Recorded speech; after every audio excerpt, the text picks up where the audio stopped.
O tema do nosso fórum na noite de hoje é teletrabalho e saúde mental na pandemia. A nossa primeira palestrante é a doutora Isabela Blanco.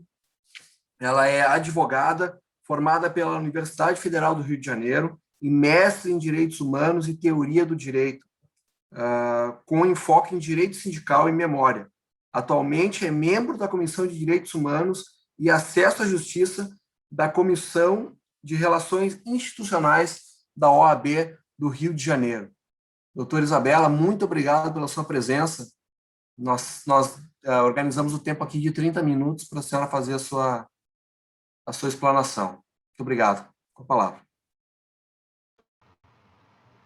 Bom, boa noite a todos. Primeiro, a minha descrição. Eu sou Isabela, eu sou uma mulher cisgênero, tenho 32 anos, estou com uma blusa de manga comprida listrada e, no fundo, vocês podem ver uma parede amarela com parte dos meus livros e um quadro da Frida Kahlo.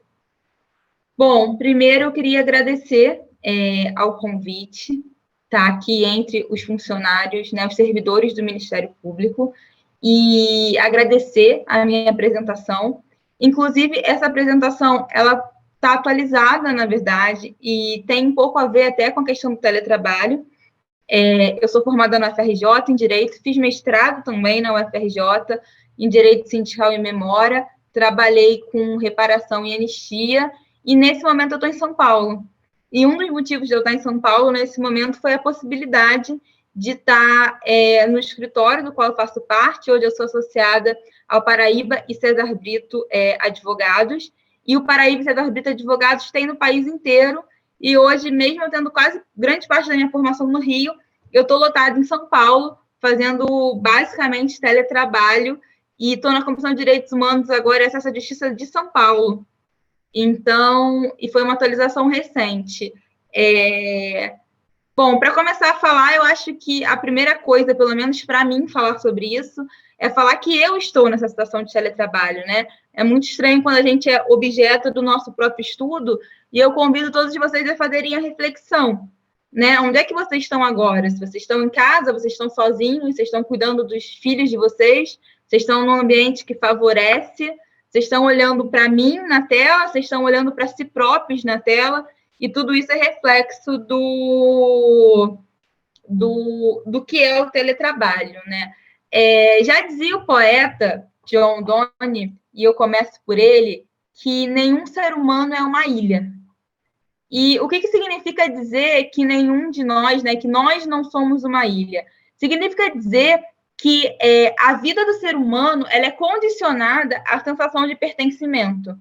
Então, a partir do momento que você é um ser humano, você está condicionado ao pertencimento. O primeiro pertencimento do ser humano, que a gente chama de pertencimento primário, que tem uma função emocional, é a nossa família. É o primeiro grupo na qual nós nos inserimos, né?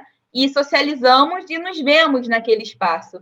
Depois disso, existe o pertencimento secundário. O pertencimento secundário ele tem a ver na nossa infância e primeira juventude com a escola, e depois, na vida adulta, o centro do pertencimento secundário ele está nos nossos colegas de trabalho.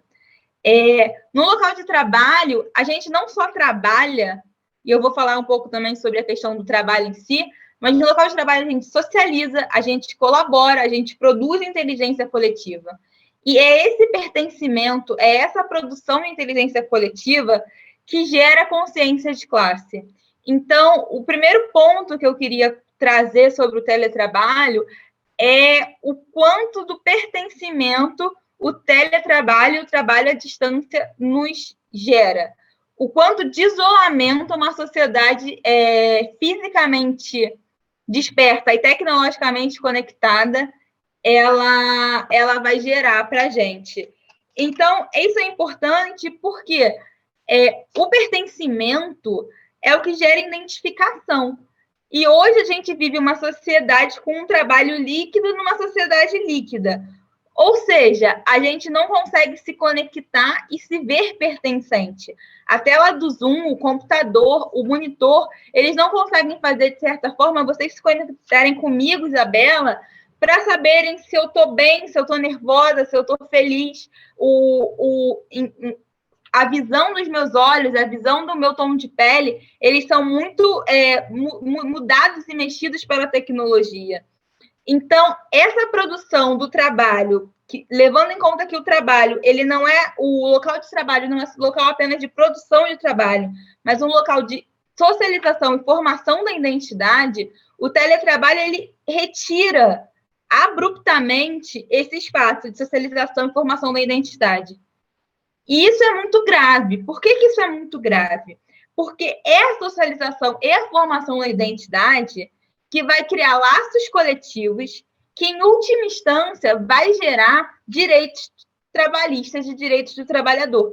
Eu dei um pouco um pulo histórico aqui, mas, assim, as primeiras manufaturas, elas eram manufaturas em casa. Circulou, inclusive, há pouco tempo na internet, eu não consegui trazer para vocês, a foto de uma mulher costureira costurando no início da industrialização inglesa, com uma criança no chão que ela cuidava.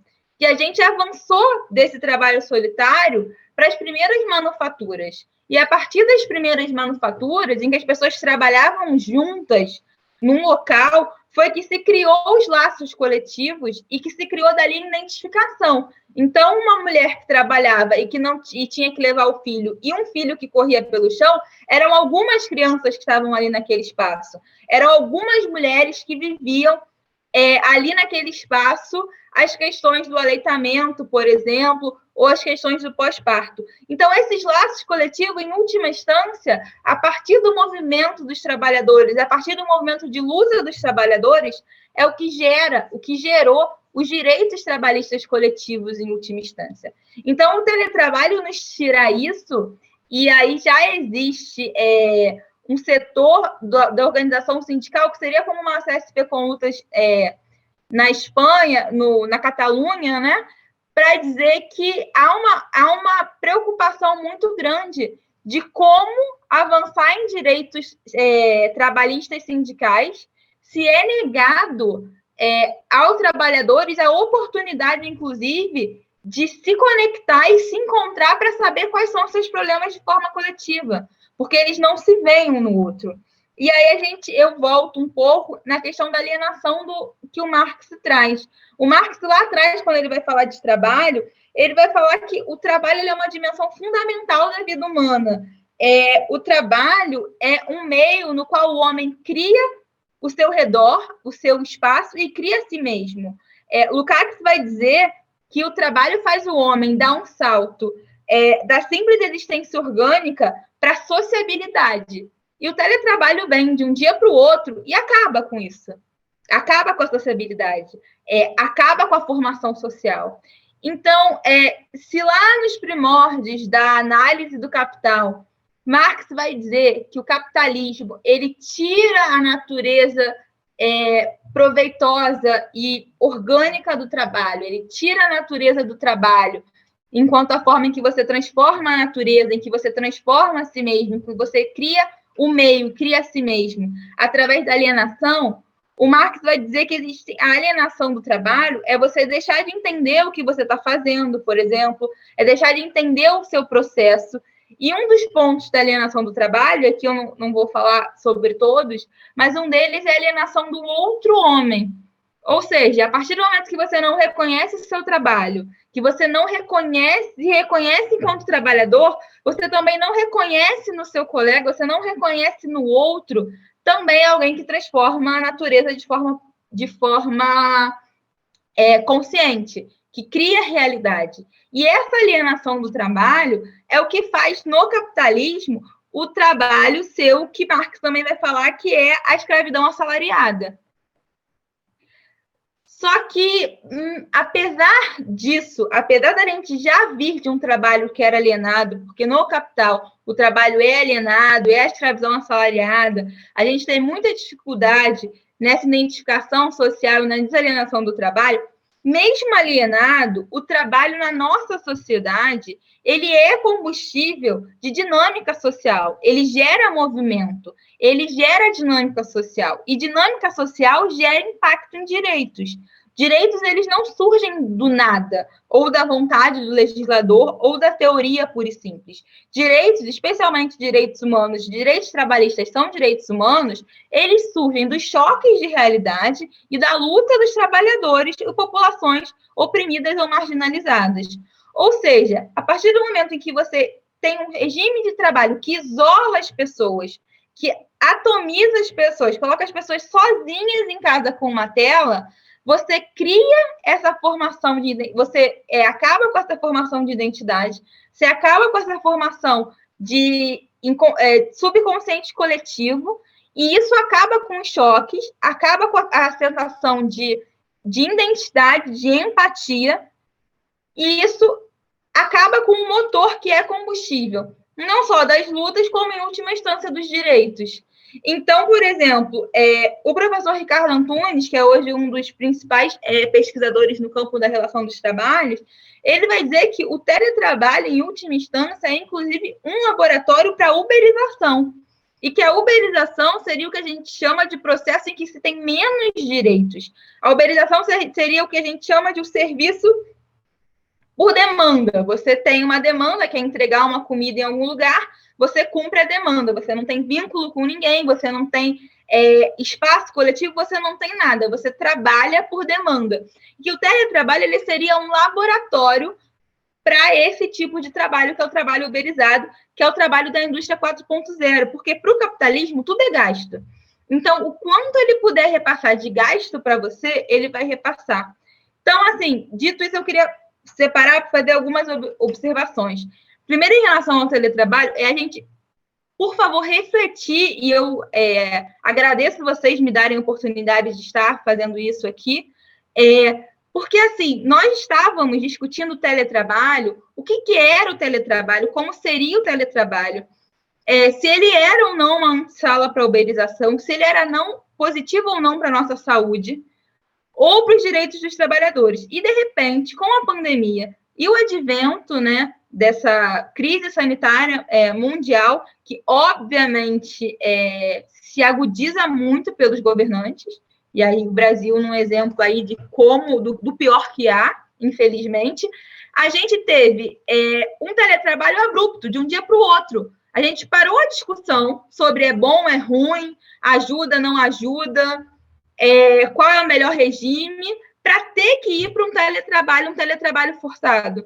E o que a gente faz a reflexão é que, superada a crise, superada a pandemia, a gente não fique por inércia nesse movimento. Que a gente realmente reflita o que o teletrabalho é bom, o que o teletrabalho é ruim. Porque eu entendo que, dadas as condições muito precárias sociais em alguns casos, alguns setores até já preferiam antes o teletrabalho, no aspecto de que, poxa, eu pego 2 horas de ônibus para ir para o meu trabalho, 2 horas de ônibus para voltar, eu prefiro trabalhar de casa. Agora, o ponto a minha pauta de manifestação deveria ser trabalhar de casa, ou deveria ser que eu não gastasse 4 horas do meu dia num transporte coletivo, que geralmente é um transporte sem condições nenhuma. Então, assim, a gente está num processo que o teletrabalho ele é apresentado como uma antessala de um contrato com menos direitos. A gente foi para ele de maneira irrefletida, e a lógica da empresa, outra coisa que eu queria destacar, é a questão do lucro. Para a empresa, para ela tirar mais do trabalhador, ela precisa de reduzir gasto. Tudo na empresa é reduzir gasto. E, na verdade, o que a gente tem tradicionalmente, né, trazendo uma teoria aqui muito tradicional, de forma muito simplificada? Eu vendo a minha mão de obra, a minha força de trabalho, e a empresa é detentora do meio de produção. Ela é a dona do computador, ela é a dona, né, da fábrica, do espaço físico. Isso inclui a limpeza, isso inclui diversas coisas. No Brasil mesmo, a gente hoje fala de lavagem de uniforme, mas antigamente os uniformes eram lavados pela empresa. Hoje é uma luta para a gente conseguir isso, e só em casos especiais. Na prática, no teletrabalho, as empresas estão repassando todos os gastos para o trabalhador. Então, assim, também é importante, do ponto de vista do direito, que os trabalhadores façam a discussão de: eu estou em teletrabalho, o meu empregador está subsidiando a minha conta de luz? O meu empregador está subsidiando a minha internet? O meu empregador mandou para minha casa um computador para que eu possa trabalhar com qualidade? Ou eu tive que me virar? Porque nesse aspecto é o capitalismo tendo 100% de lucro. E aí um servidor público usando toda uma lógica do setor privatizado mais aprofundado. Quando, na verdade, todo o ônus da estrutura tem que ser do empregador. Então, esse teletrabalho, mesmo que um teletrabalho forçado, a gente tem que fazer essa discussão. A discussão da internet, da conectividade, da exclusão digital. Então, assim, não cabe a mim, eu não sou obrigada a saber usar o Zoom. E hoje eu sou, né? O mercado de trabalho hoje me impõe mais coisas que me levam a estar num espaço inclusive de assédio. E o assédio cresceu muito no teletrabalho. A gente achava, né, vai diminuir, cresceu muito. E cresceu muito, inclusive, no serviço público. Porque, uma vez servidor público, quando vocês fizeram um concurso de vocês, não tinha lá, você tem que saber tudo de Zoom, de internet, de telecomputador. E agora, se você não sabe, por mais que você tenha estabilidade, você sofre um assédio moral, de ser tratado como ultrapassado, de ser tratado como aquela pessoa que não rende, aquela pessoa que não trabalha, aquela pessoa que está por fora. Isso é assédio moral.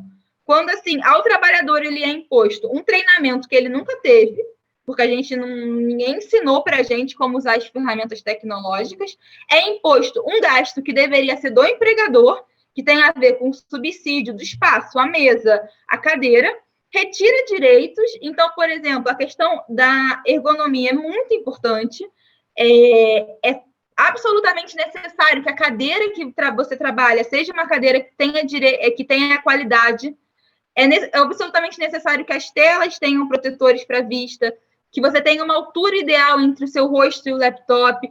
Tudo isso são direitos que os trabalhadores têm, direitos de ergonomia. E isso deveria ser provido e que deveriam ser, no mínimo, mandados para casa as cadeiras. Isso tem muito a ver com servidores, né? O BNDES, sou advogada da associação do BNDES. Tem muito a ver com isso. Hoje eu peguei trabalhadores trabalhando na cadeira que ele pegou da cozinha. E isso vai quebrar a coluna dele. Aumenta os casos de bursite, os casos de dor nas costas. Pergunto para vocês, quantos aqui vão dormir de noite com dor nas costas e dor na lombar? Porque não estão com a cadeira adequada para realizar o seu trabalho. Então, assim, o teletrabalho, ele vem por um motivo pandêmico, que a gente tem que levar a sério. Não somos negacionistas, não somos nem perto do presidente, felizmente. Mas, por outro lado, a gente tem que entender o que está acontecendo. Na prática, eu estou botando os servidores hoje para trabalhar na cadeira da cozinha e estourar a coluna dele para o resto da vida dele. E isso não está sendo discutido. E isso é direito do trabalho. São dois direitos que caíram, assim, que está sendo grandes discussões. A questão da ergonomia. Então, qual cadeira que você está trabalhando? Qual cadeira que a empresa mandou para sua casa para você trabalhar e não ter problemas de coluna? Eu vi servidores do BNDES em 1 ano e meio de pandemia desenvolvendo hernia de disco que nunca teve antes. Em 1 ano e meio. Você desenvolve uma hernia de disco que é uma doença grave. Porque você está trabalhando numa mesa, numa cadeira que não tem condições nenhuma de trabalho para você passar 6 a 8 horas por dia. E outra coisa, o acidente de trabalho também. Ou seja, se eu cair, além do repasse do gasto, né? Porque o banheiro da minha casa, quem limpa sou eu, quem compra o Veja sou eu, e quem paga o produto de limpeza sou eu, se eu cair agora, escorregar indo até o banheiro, de quem é o ônus? Cadê o que é o acidente de trabalho nesse novo mundo do teletrabalho? A culpa é minha, a culpa é do meu empregador. Então, isso também é uma discussão de direitos que estão sendo... a juíza Valdete, que é uma juíza muito atuante, disse recentemente que, assim, eles tentaram acabar com a justiça do trabalho e não conseguiram, graças a muita resistência. Só que agora eles estão tentando acabar com os direitos do trabalho por inanição, por falta de uso, fazendo com que direitos que são totalmente necessários, como acidente de trabalho, ergonomia, caiam por terra, passem ao desuso. Então, é importante que a gente traga essas pautas para que elas não virem letra morta, para que a gente não fale daqui a um tempo, poxa, lá na minha época existia acidente de trabalho. Se eu estava trabalhando e eu caía, era acidente de trabalho. E agora eu estou em casa, isso é acidente de trabalho? Então, isso é uma questão. Faltam 8 minutos para eu concluir. Queria deixar por último, mas não menos importante, também nesse aspecto, a questão do trabalho invisível. Então, eu falei em relação ao banheiro, né, que sou eu que limpo. As mulheres já sofrem historicamente no capitalismo com o trabalho invisível, que é o trabalho que a gente chama de o trabalho de reprodução social do trabalho. A reprodução social do trabalho é cuidar das crianças, fazer a comida, manter a casa limpa, manter a roupa limpa, manter o lençol esticado. Porque ninguém trabalha se não tiver roupa limpa para ir trabalhar. Ninguém trabalha se não tiver comido, tiver almoçado, tomado café, jantado. As crianças precisam ser geridas para que as pessoas trabalhem. E isso sempre foi um trabalho invisibilizado das mulheres, que o capitalismo, que é aquela coisa, para o capital é sempre quanto menos gasto, melhor. Então, eles criam um mito de que nós, mulheres, a gente adora trabalhar 8 horas por dia, chegar em casa, cozinhar e cuidar da criança, para pegar esse nosso trabalho de forma gratuita, para não nos dar subsídio para creche, para não nos dar subsídio para lavanderia, para não nos dar subsídio para alimentação, cria-se quase um peso. E a gente falava, até muito pouco tempo atrás, das duplas e triplas jornadas femininas, que eram exatamente a jornada de trabalho, mais a jornada das tarefas domésticas, e muitas vezes, num mercado que nos exige uma qualificação quase impossível, a tripla jornada de você ainda fazer uma pós-graduação, ainda fazer um curso ao sábado. E isso pesava muito sobre as mulheres. Hoje, no teletrabalho, o que a gente vê são mulheres absolutamente esgotadas. Os dados sobre mulheres mães e teletrabalho são assustadores, porque são crianças que estão ausentes da escola por conta da pandemia, que estão ausentes de creche por conta da pandemia, em que você tem que dar conta de ficar numa tela, cuidar da criança, muitas vezes alfabetizar.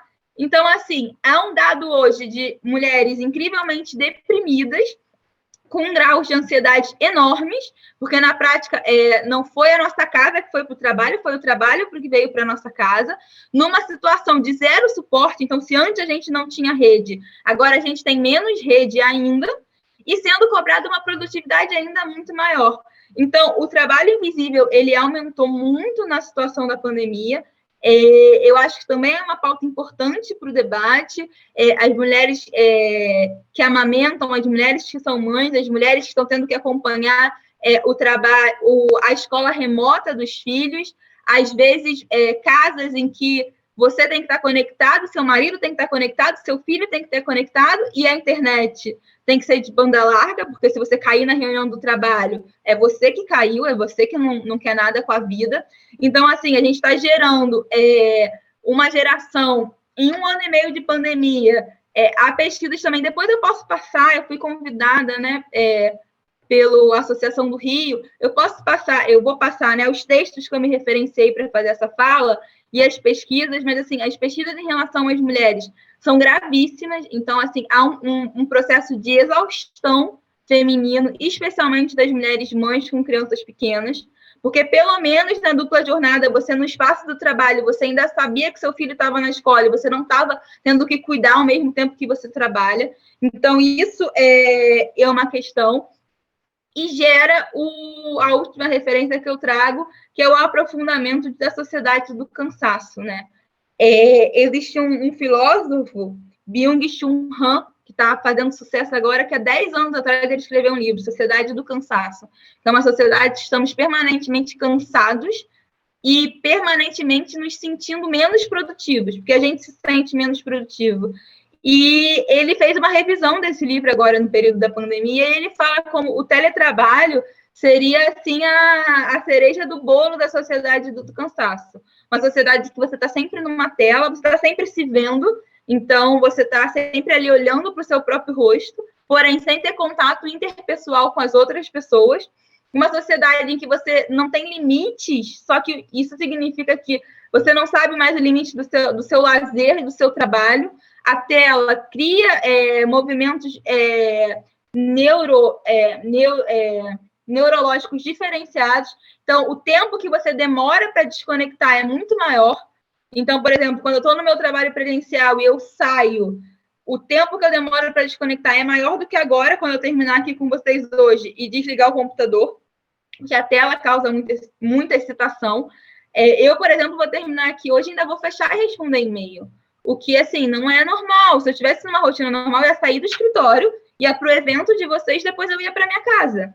Agora, como o meu trabalho é a minha casa, eu estava trabalhando, entrei no evento de vocês, vou desligar e vou voltar a ver e-mail. Então, assim, a gente está gerando uma sociedade do cansaço, que a gente está extremamente cansado, exausto, com dor nas costas, e isso é doença ocupacional, com dor nos olhos, isso é doença ocupacional, com problemas de visão, isso é doença ocupacional, enxaquecas fortíssimas, isso é doença ocupacional, mães exaustas, crianças mais exaustas ainda, a gente não sabe o impacto que vai ter sobre elas, e tudo isso num campo de direitos de trabalho sendo totalmente rifados, e alguns direitos de trabalho que a gente sequer está reivindicando.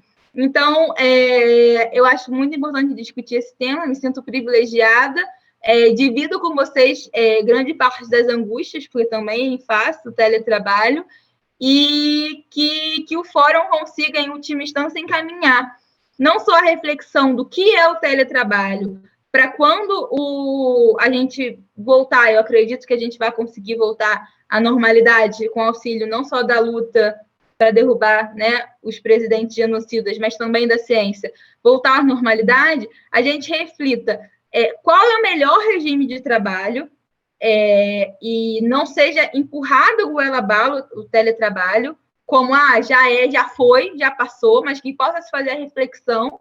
E aí a hipótese de trabalho misto, a hipótese de rodízio, a hipótese, né, de 2 dias teletrabalho e 3 dias presencial, há várias hipóteses sendo discutidas que seriam mais saudáveis aos seres humanos, e no momento presente, a gente fazer valer os nossos direitos trabalhistas, porque não é porque as nossas sedes deixaram de funcionar que os nossos direitos caíram.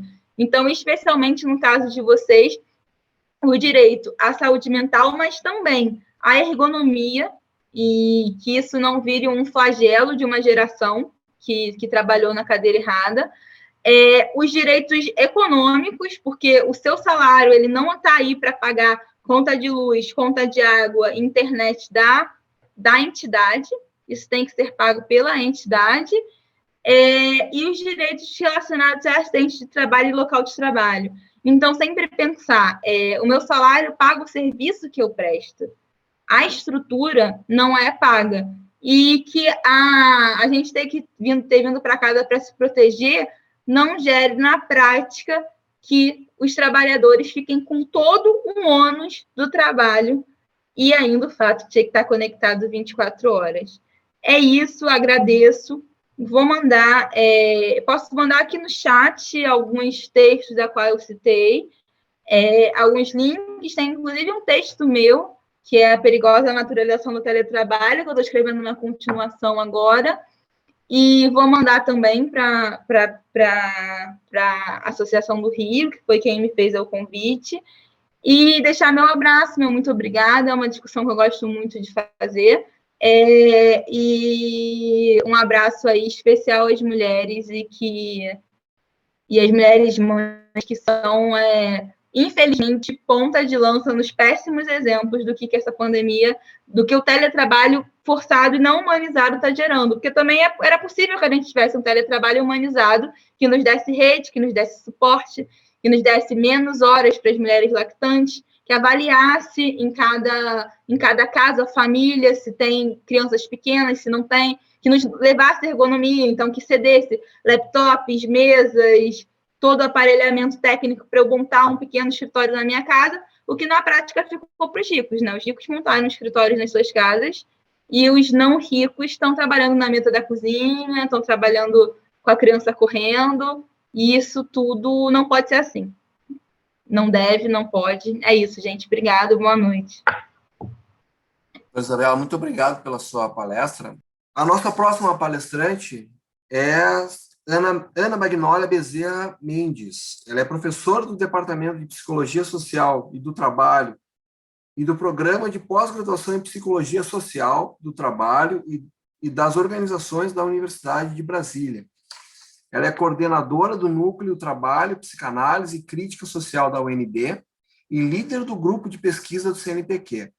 Coordenadora do projeto Espaço Aberto ao Trabalhador, Clínica Psicanalítica do Trabalho, realizado com trabalhadores em sofrimento e adoecimento pelo trabalho.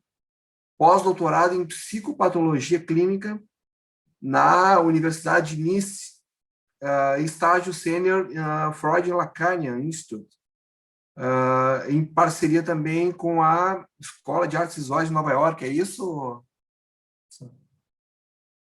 Doutorado em Psicologia pela UNB, mestrado e graduação em Psicologia pela Universidade de Bath, na Inglaterra. Correto? Professora Ana Mendes, muito obrigado mais uma vez pela sua presença, sua contribuição, com certeza será importante para nós também. A senhora tem 30 minutos para suas falas aí. Obrigado. Obrigada, Jodar, é isso? Assim que fala? Obrigada, Érica. Foi a Érica que me convidou, não é? Eu não conhecia o trabalho de vocês na federação nem na associação. No caso dos servidores, né, dos ministérios públicos, então foi um convite um pouco surpreendente, porque eu fiz, acho que um curso para a FENAJUF de formação sindical, a Érica me escutou e já no outro dia me ligou para eu participar. Eu fiquei bem contente de poder contribuir com essa temática e também conhecer um pouco, não é, das questões, dos problemas que vocês vivem enquanto categoria, não é? Bom, então, eu penso que a fala da Isabela foi já uma fala bastante contextual, com alguns detalhes bastante interessantes e significativos em relação ao teletrabalho, e daí eu estava aqui pensando, né, o que é que eu traria para contribuir com a reflexão de vocês, e eu penso que falar das psicopatologias que o trabalho ou o teletrabalho tem produzido nos trabalhadores seria um bom caminho. Então, eu pensei em falar já nas consequências de tudo que a Isabela falou, então não vou falar das reproduções do capital, nem retomar o Antunes, nem o filósofo que ela citou, não é? Outros, o que já foi bom, porque já deu uma condução aqui para a minha fala. Então, só 2 ou 3 questões eu gostaria ainda de ressaltar, a partir da história da reprodução do capital e da relação capital-trabalho e dos paradoxos do teletrabalho, e depois, então, vou tentar trazer para vocês como é que nós, sujeitos, todos nós, que somos sujeitos e trabalhadores e que vivemos, a classe que vive do trabalho, que somos nós, ainda temos esse privilégio, porque ainda 50% quase da população está abaixo da renda mínima, não é? Você, como advogada, sabe disso. A gente tem aí a nossa Constituição, que não é respeitada, o primeiro parágrafo, respeitar a dignidade humana, com 14 milhões de brasileiros desempregados, além das pessoas que estão morrendo, né? Parece que mortes marcadas pelo projeto mesmo de destruição do capital. Além, não é, de toda as impossibilidades políticas que nós temos hoje no Brasil.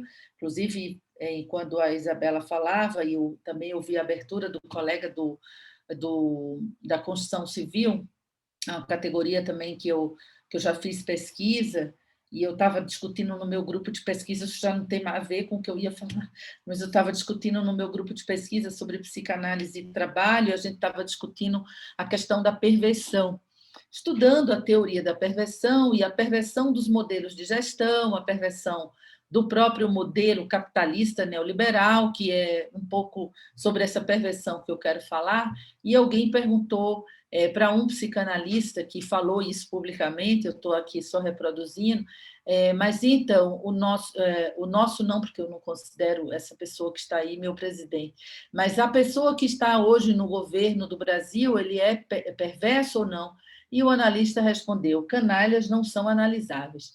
Então, eu gostei muito dessa fala, e quando eu vi aqui os colegas fazendo a abertura, quis fazer esse parêntese para vocês, não é? Então, que nem a psicologia está dando conta, nem a psicanálise, de fazer análise dessas ações, ou dessas atitudes, ou dessa conduta, né? Dessa pessoa que aí se encontra, não é?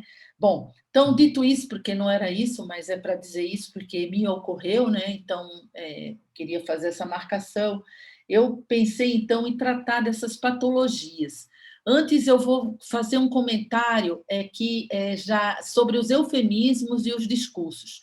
Existe já um discurso sobre o teletrabalho, um discurso pronto, que é fundamentado, né, nos princípios que a Isabela já trouxe em relação às explorações, etc., e a questão do capital, a questão do tipo de convencimento que esse discurso tenta, através da mídia, das instituições, dos modelos de gestão, nos convencer, não é, de que o teletrabalho é algo que é bom para o trabalhador. Então, por princípio, eu não sou uma pessoa defensora do teletrabalho, eu quero o meu direito de voltar ao meu trabalho presencial como professora na universidade. Estou 1 ano e meio que eu não entro na minha sala, não vejo meus livros, eu não aceito isso.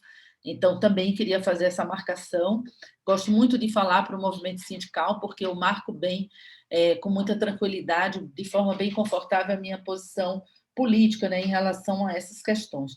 Mas o que eu, então, gostaria de dizer é que eu tenho escutado no discurso sobre o teletrabalho se nominar o trabalhador de teletrabalhador, que é algo que eu já queria trazer como um primeiro ponto para a reflexão de vocês, que ao nominar, o teletrabalho tem muitos paradoxos. Ao nominar de teletrabalhador, eu retiro o pertencimento, que a própria... Vou retomar bastante, viu, Isabela, sua fala para ir fazendo complementos. A questão do pertencimento, ela é retirado quando você chama teletrabalhador, que aí tem o teletrabalhador e tem o não teletrabalhador. Isso gera uma segregação na classe trabalhadora. Então, a gente precisa retomar os estudos, inclusive, do Ricardo Antunes, no sentido de nos identificarmos como trabalhadores que vivem do trabalho.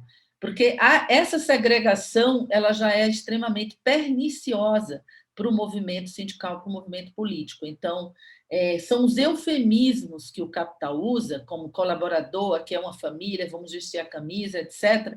São eufemismos usados pelo discurso que vai produzir, vai ser escondido o verdadeiro conflito da relação capital-trabalho. Então, a relação capital-trabalho é uma relação a ser negociada. O que acontece hoje com a reforma trabalhista, eu não vou falar dela porque não é a minha área, né? Vocês podem fazer perguntas específicas para a Isabela, mas essa reforma ela joga literalmente o trabalhador na boca do leão, porque você vai ter que fazer uma negociação diretamente com o patrão. Como assim? E aí nós temos um Estado privatista, e isso vai trazer uma série de outras questões. Mas eu não quero me empolgar com essa parte, porque eu gosto muito, eu quero falar mais mesmo da minha produção com a psicopatologia, para tentar mais contribuir com o final dessa cadeia, que é o trabalhador que adoeceu, que é esse que eu, pelo menos hoje, conheço bastante, que procuro projeto na Universidade de Brasília, são as pessoas que estão com ideação suicida, em depressão, com síndrome do pânico, em fobia. O atendimento cresceu enormemente, mesmo que é online no momento.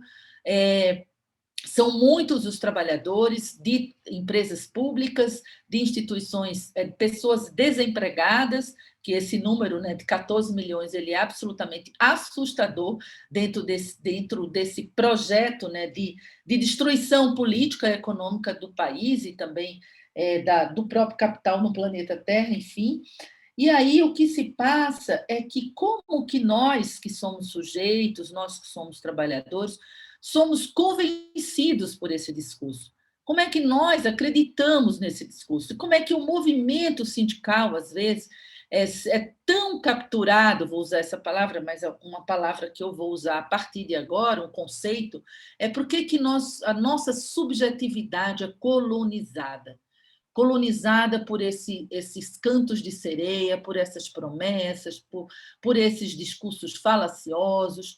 não é? Pelo que é o que o capital nos promete, não é? Que é o sucesso, que é a felicidade, não é? Que é o poder, que é a superioridade. Nunca esqueça aquelas propagandas de automóvel que você fica muito poderoso quando pega no carro, né? Então, esse é um exemplo simples da questão do que a Isabela já trouxe, né?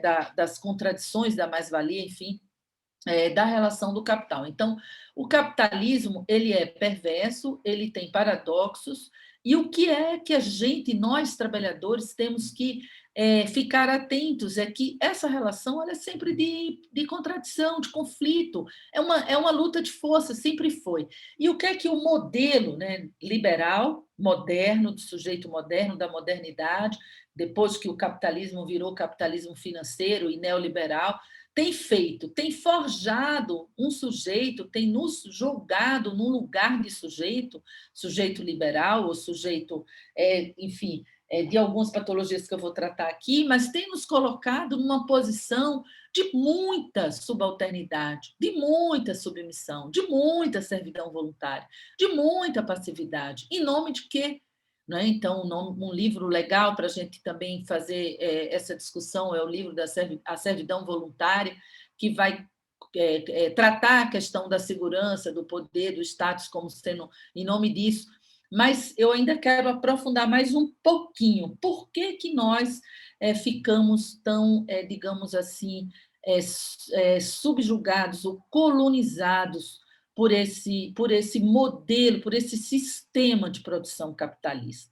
O que é que nos encanta? O que é que nos faz nos enlaçar e nos inodar e que nós ficamos aprisionados a esse modelo produtivista, da excelência, da qualidade total, da questão da opressão, das segregações e etc. Então, essa pergunta que eu vou tentar trazer alguns elementos para a gente refletir, e aí uma primeira hipótese para essa resposta é o nosso contexto sócio-histórico, no caso brasileiro. Então, no meu último livro, 2018, eu tratei de um conceito que o que eu chamei de discurso capitalista colonial. Discurso capitalista, estudado pelo Lacan, pela psicanálise, enfim, mas eu acrescentei o colonial, porque nós somos o país último a sair da escravidão, nós temos um faz de conta enorme em relação ainda ao trabalho análogo à escravidão, à própria escravidão da nossa subjetividade. Nós somos um país que foi devastado a nossa língua. Penso que é o único, não sei claramente, também não sou socióloga, antropóloga, vou ver se eu entro logo no que eu entendo, que é de patologia, mas é porque eu gosto tanto de falar de tudo isso e tem alguns pedaços sobre essa questão lá no meu livro, que nós somos o único país colonizado que convivemos com o colonizador, recebemos, ficou convidado, ficou vivendo aqui no Brasil, o último país a sair da escravidão, um vexame isso, apesar do nosso movimento, né, do movimento dos negros no Brasil ter sido extremamente forte e resistente, e dos nossos índios, eles foram simplesmente desaparecidos. Então, a gente foi pior do que o extermínio, não é, que foi feito na colonização americana pelos ingleses. Os ingleses são os nossos verdadeiros colonizadores. Eles que fizeram a mediação com Portugal, para Taraná, aquela coisa que a gente estuda na escola. Mas, veja bem, a língua que falava aqui era o Tupi-Guarani e outras línguas, ela foi absolutamente desaparecida. Então, lembrei agora do filme Bacurau. Eu sempre lembro que é uma cidade que não existe, ou recentemente também um país que é inventado, porque nós falamos a língua do colonizador. Então, de cara, a gente já precisa refletir sobre isso. Como assim? Como que nós estamos aceitando tudo isso? Bom, então, em nome de quê? E aí tem algumas questões que eu queria trazer, que esses princípios da subalternidade, da convivência pacífica, da despolitização, da aceitação da dominação e da opressão, são princípios do modelo colonizador que se reproduz no modelo de gestão e que o movimento sindical tenta combater, mas às vezes o próprio movimento sindical entra nesse mesmo canto de sereia, não é? Então, esse discurso ele vai provocar algumas patologias em relação ao trabalho, a classe que vive do trabalho, já provoca desde o início, desde sempre, que o capital financeiro, o capital neoliberal que a gente estava vivendo na modernidade, desde a Revolução Industrial, que ele continua. Então, o capital ele não entra em crise, ele se reproduz, ele muda a lógica dele, e ele faz, muitas vezes, com que a própria sociedade mude para se enquadrar na sua lógica. E agora eu quero entrar no teletrabalho. Então, o teletrabalho é um projeto do modo de produção capitalista, ligado à indústria 4.0, que a Isabela falou, ligado ao Big Data, ligado à uberização, ligado à precarização. Agora estamos gravando, trabalhando gratuitamente, precariamente, para a plataforma Zoom. Está nos gravando, que vai mandar para o Big Data, para a indústria 4.0, para fazer inteligência artificial. E aí, redução mais de trabalhador. O que vai acontecer no planeta? Muita gente com pouca oferta de trabalho, vamos deixar, então, entre aspas, no sentido bem dramático, brutal, as pessoas morrerem. Então, a gente não sabe como o capital está se reproduzindo, né, a partir das mutações, né, do Covid, por exemplo. Então, o que o teletrabalho provoca, além de tudo que a Isabela falou em relação às condições, os efeitos físicos, sociais para o trabalhador, vai produzir efeitos psíquicos muito graves. E uma das patologias que eu tenho estudado é a patologia da melancolização. Então, nós estamos tristes, e o que é que uma pessoa sem energia, vou traduzir assim de uma linguagem assim um pouco mais, digamos, corriqueira, como é que eu vou lutar, não é? Como é que eu vou me engajar numa luta se é uma melancolização tomada? Eu sou tomado por uma melancolização. E aí, por que essa melancolização, que se transforma na depressão? Alguém escreveu ali no chat, depressão, ansiedade, são hoje o que nós temos, o que eu tenho mais estudado e tenho escutado, é a patologia da melancolia, que se desdobra na depressão, e a patologia do medo, que se desdobra nessa ansiedade, além dos efeitos que a Isabela falou. Então, o teletrabalho, ele é uma forma de organização taylorizada, tanto quanto era o taylorismo no início do século XIX. Não mudou nada, e piorou muito, porque agora você não vê o chefe para você confrontar. Tem um nível de abstração, um nível de usurpação do nosso tempo, do nosso corpo, do nosso cérebro, do nosso cognitivo, do nosso afeto, e, acima de tudo, uma usurpação da nossa ação política. Não se faz política do jeito que a gente está aqui, não é? Então, não tem como. Por quê? Porque o trabalho político é um trabalho vivo, é um trabalho que você vai ali construindo num espaço de discussão democrático. E essa plataforma, ela nos impede de fazer isso. Então, ela é uma usurpadora, além de tudo que a Isabela falou, da nossa ação política, porque liga microfone, desliga microfone, porque saiu do ar, porque o sistema não funciona. Então, há uma série de impedimentos e aí o nosso cansaço, a captura da nossa subjetividade é no nível de que, e o que é mais grave é que muitos trabalhadores se sentem muito felizes de serem igual à máquina. Eles ficam competindo com a máquina. Então, essa captura, que é dessa que eu quero falar mais agora, é a mais ameaçadora para a história, para o nosso processo civilizatório. As pessoas que estão sendo, pelo canto da sereia, envolvidas na questão da hiperconexão não só de não desligar, mas de 24 horas no WhatsApp. Eu propus numa outra reunião que eu fui, também sindical, foram muitos nesses 3 últimos meses, discuti sobre aplicativos, sobre o WhatsApp, sobre várias questões, que eu dizia, vamos fazer a greve do WhatsApp, todo mundo desliga, tira seu aplicativo por 24 horas, por 8 horas, num caso de uma procuradoria, de um tribunal. 8 horas, esse aplicativo fora do ar. Gente, cadê a força da classe que vive do trabalho, que somos nós? E a gente está perdendo, mas não é porque a gente quer. A gente está sendo invadido, tomado por essa melancolia, que ela vem de todas as explorações, expropriação do nosso cognitivo, do nosso afetivo, do nosso corpo e da nossa ação política, que é o que eu penso que se acrescenta a tudo que o capital já vem se apropriando.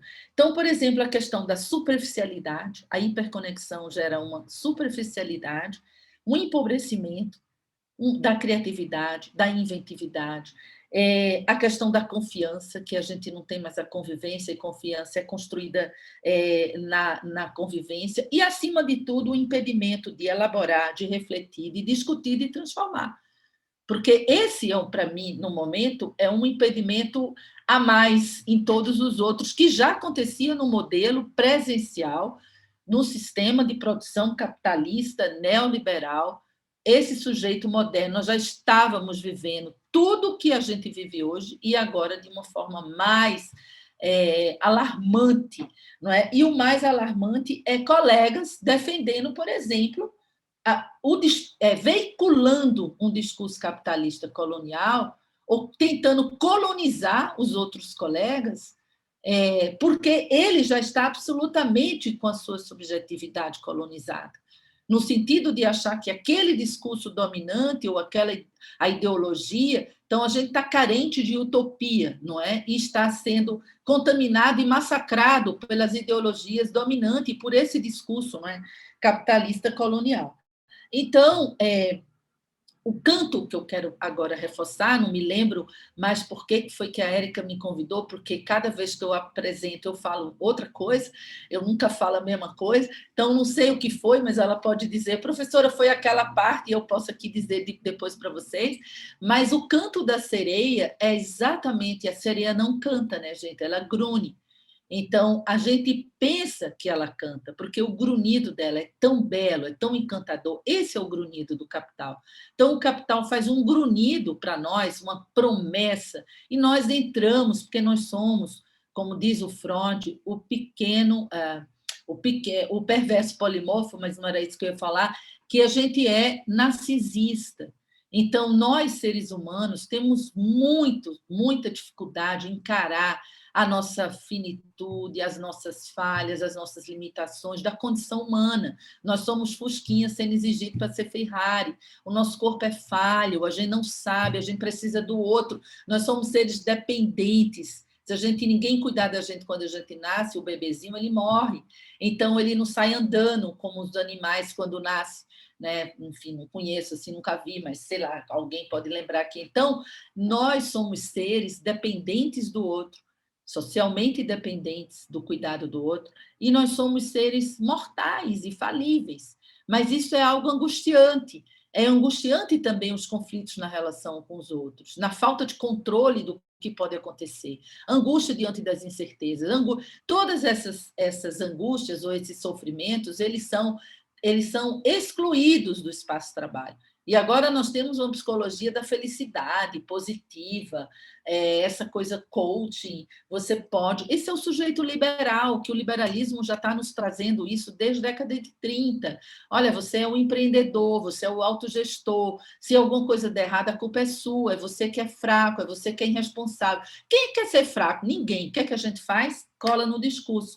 Porque a gente não quer ser fraco, a gente não quer ficar convivendo com essa angústia o tempo todo, então nós vamos entrando nas armadilhas do discurso, do grunhido da sereia, e achando que aquele canto, aquele discurso que está sendo ali proferido, prometido, ele vai nos trazer algum tipo de consolo, de salvação, do que quer que seja que a nossa psique, aí eu vou ter que terminar, mas a nossa psique, ela é muito, digamos assim, ela é quase uma esponja, ela absorve, não é, todas o que é dito, principalmente a linguagem, a fala, o discurso. Então, nós, às vezes, em nome de... E aí tem várias situações. Por exemplo, vou dar alguns exemplos de canto de sereia. Sorria mais, trabalhe mais. Sorria menos, trabalhe mais. Trabalhe e cale-se. Aqui manda, obedece quem pode, manda quem tem... Não, obedece quem tem juízo, manda quem pode. Então, e outras injunções, seja eficiente, seja igual a uma máquina, seja insubstituível, seja o melhor. 100% não é o limite, é o nome de uma cartilha que nós fizemos no Sindicato dos Bancários. Então, 100% não é o limite. Se você chegou no 100, não tem que chegar mais. Então, toda essa política de meta, de performance, de desempenho, se articula com a sociedade do espetáculo, com a sociedade do cansaço, e se articula com a nossa psique, porque nós somos carentes, e nós somos narcisistas, e nós precisamos nos ser reconhecidos pelo outro. Então, a gente, muitas vezes, oferta o que nós temos para ter o reconhecimento desse grande outro. E aí, com isso, a gente não vai conseguir o que ele prometeu, porque é da ordem do impossível, não, jamais eu serei a dona da empresa, jamais a empresa será minha família, jamais eu serei igual a uma máquina, mas a gente passa a acreditar nisso. E aí a melancolização vem quando nós caiu o véu da idealização. Então, nós entramos na promessa da sereia, nós entramos nessa idealização, porque nós temos algo dentro de nós também que cola nessa idealização. E aí, não é isso, porque é uma idealização. E aí vem uma melancolização, que é um profundo sentimento de que eu não sou útil, eu não consegui, eu não vou dar conta, eu sou... E aí vem eu sou isso, taranã, isso vai contaminando a autoestima, a autoimagem, a sua competência, as suas relações sociais, familiares, etc. E nós vamos entrando numa melancolização, o capital vai fazer o quê? Bater palma. Agora sim...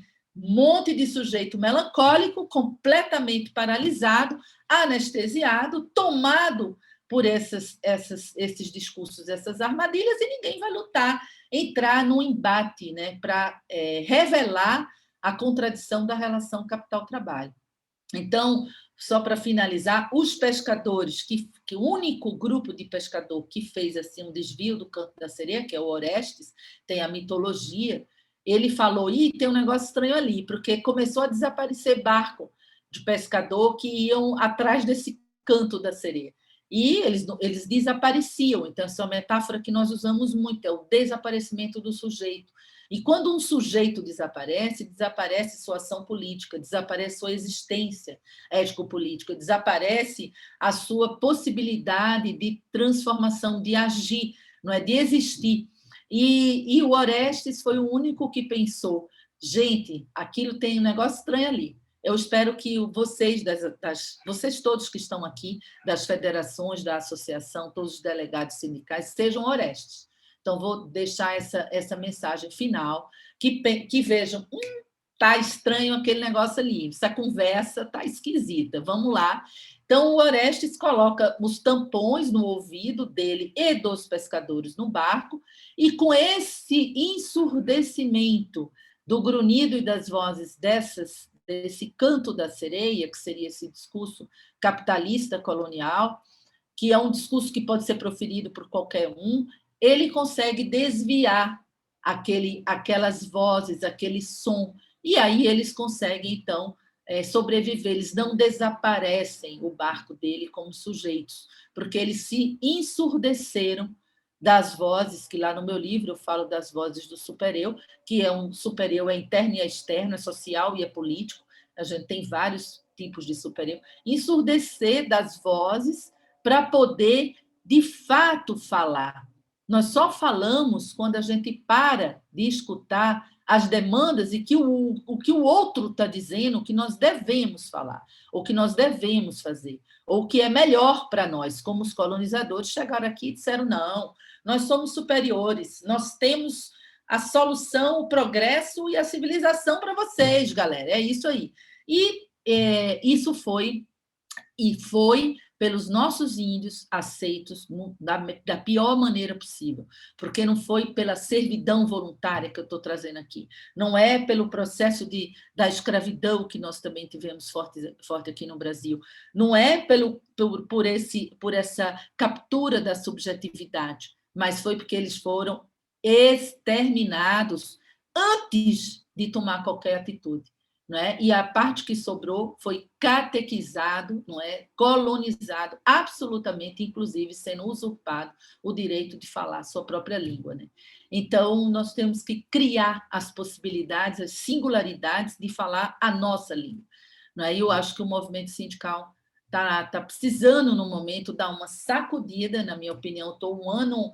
Foi março, começou a pandemia, um ano já fiz, acho que mais de 20 apresentações para diferentes entidades sindicais. Tenho dito isso e eu acho que está realmente na hora de botar o tampão nos ouvidos e se desviar, não é, desse canto de sereia aí, em relação não só ao teletrabalho, mas em relação à classe que vive do trabalho, não é? E aos direitos, que eu nem entrei neles, né, porque a Isabela aqui poderia, porque o sujeito sem ação política é o sujeito melancólico, é o sujeito que não vai lutar pelos seus direitos. Então, eu tenho um trabalho com a professora Gabriela, também do direito aqui da UNB, onde ela tem defendido essa ideia, não é, da patologia da melancolia como fruto dessa articulação do discurso capitalista, colonial e as questões da subjetividade, e o quanto que essa patologia é instrumento do capital, porque ela faz o sujeito se paralisar, se desinvestir sua energia, sua pulsão no que quer que seja, ele desiste, e essa desistência é extremamente instrumentalizada pelo capital para que não haja, não é, a reação, o confrontamento, a resistência e as lutas, né, da classe que vive do trabalho, né?